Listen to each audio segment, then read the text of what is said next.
Hey team, it's Jess or JashiiCorrin, and welcome back for day 17 of the Month of Planning with Me series.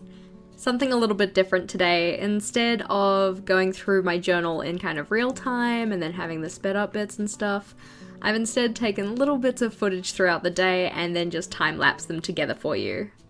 As I mentioned yesterday, I'm not really feeling the best right now. I think so much time in front of a screen has kind of given me this permanent headache, which is a little bit concerning.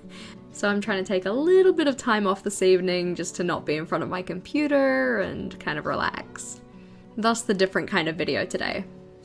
I'm not going to talk your ear off, this one's kind of just going to be more of a watch me plan kind of video. Now as we've passed the mid-month point, and something that I typically find with my journal is that I kind of get to halfway through the month and start to get a little bit more relaxed with how much I use it. Which is probably just another way of saying I get a little bit lazy with how much I use it. So kind of skipping days in terms of filling things in and that kind of stuff. This is a trend for me. I'm hoping it's not a relapse into not using my journal, because I have really enjoyed using it for the first half of this month. And I am certainly hoping to continue this trend. I've really appreciated the month of planning with me so far because it has kind of held me accountable for getting into my journal and filling things out and all of that kind of stuff, which in turn has made me a lot more productive, and I've also just felt a lot better about my use of my journal. It's been really enjoyable actually getting into it and filling things out, and I love the look of full pages, so having that come the end of every week has been really great. As just a general life update, today was the third day of remote learning, and also I guess you could say the end of week 1 of remote learning.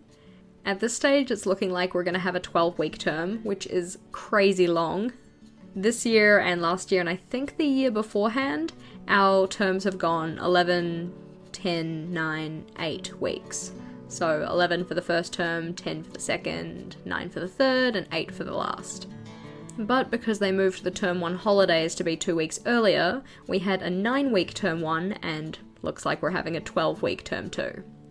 It's going to be interesting to see how that goes.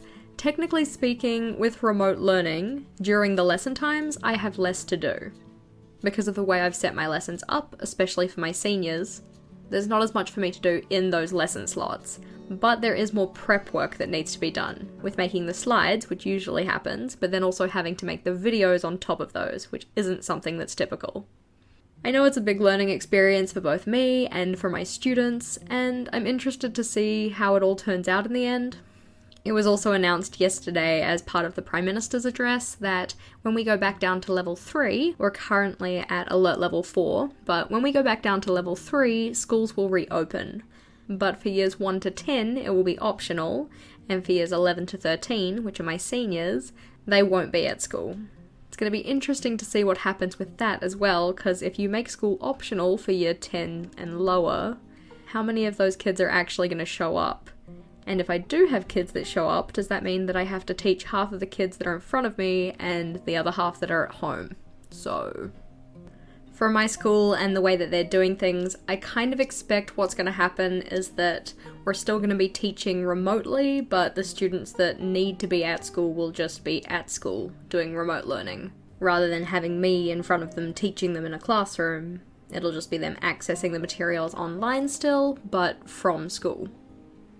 Of course, that's for my school though, so it'd be interesting to see what happens with other schools. Especially schools that aren't set up as well to have remote learning, so I guess we will have to wait and see what happens.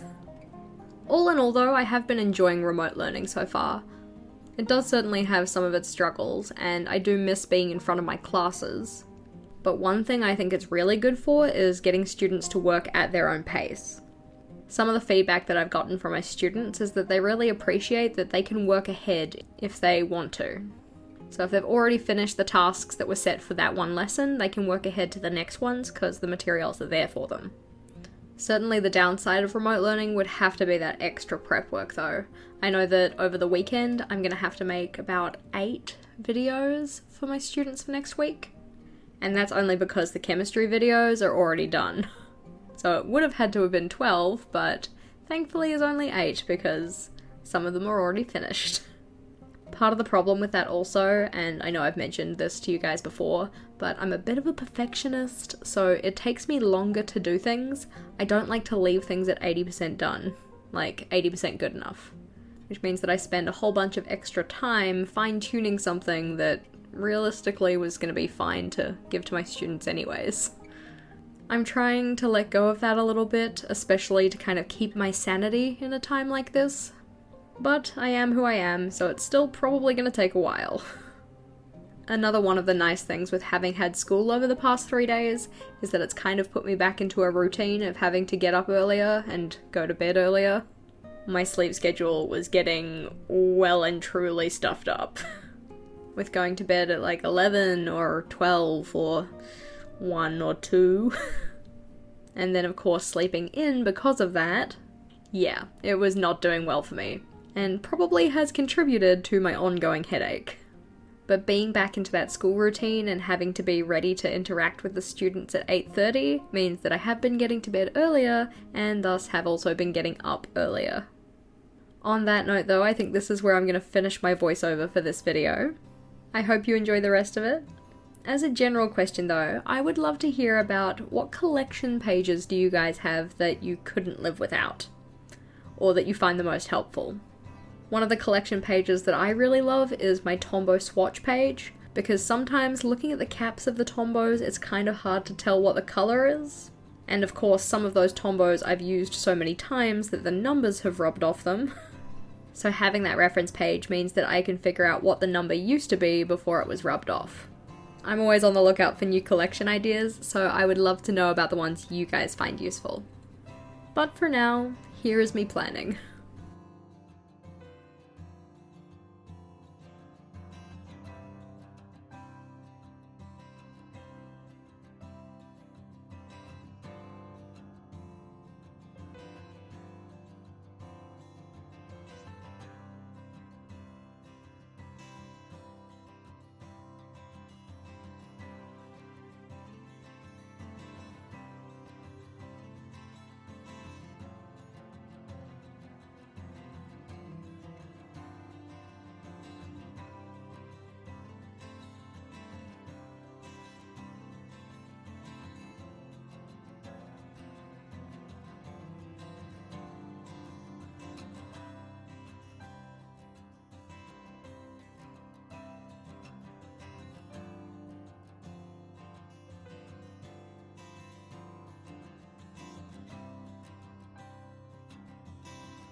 Well, that's all we have for today, team. Thank you for watching. If you liked today's video, please do make sure to give it a big thumbs up, and if you wanted to see more from me, feel free to go check out one of my other videos. Until next time, bye!